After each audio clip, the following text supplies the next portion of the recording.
Sosial şəbəkələrdə tanınmış meyxanaçı Rəşad Əmirovun azadlığa çıxması ilə bağlı məlumat yayılıb.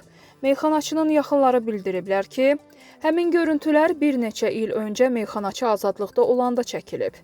Yayılan məlumat həqiqəti əks etdirmir. Rəşad Əmirov hazırda penitensiar xidmətin 11 saylı cəza çəkmə müəssisəsindədir.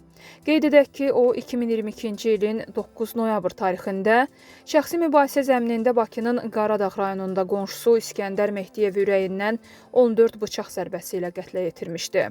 Rəşad Əmirov Bakı Ağır Cinayətlər Məhkəməsinin hökmünə əsasən 9 il 6 ay azadlıqdan məhrum edilib.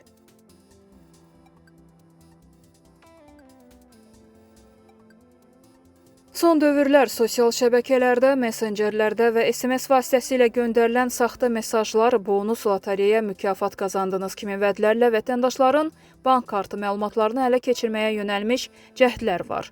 Bu haqda Daxili İşlər Nazirliyinin yaydığı məlumatda deyilir. Heç bir bank, dövlət qurumu və ya rəsmi platforma vətəndaşlardan kartın PIN kodunu, CVV nömrəsini, kart üzərindəki 16 rəqəmi və ya SMS-lə göndərilən bir dəfəlik şifrəni tələb etmir. Bu cür məlumatların paylaşılması, kart hesabınızda şəxsi vəsaitlərinizin həcmindən asılı olmayaraq oğurlanması ilə nəticələnə bilər. Məlumatda vurğulanıb.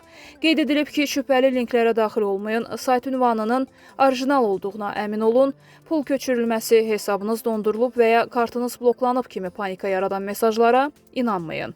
Əgər bu cür hallarla qarşılaşırsınızsa, dərhal 102 zəng mərkəzinə və banka məlumat verin.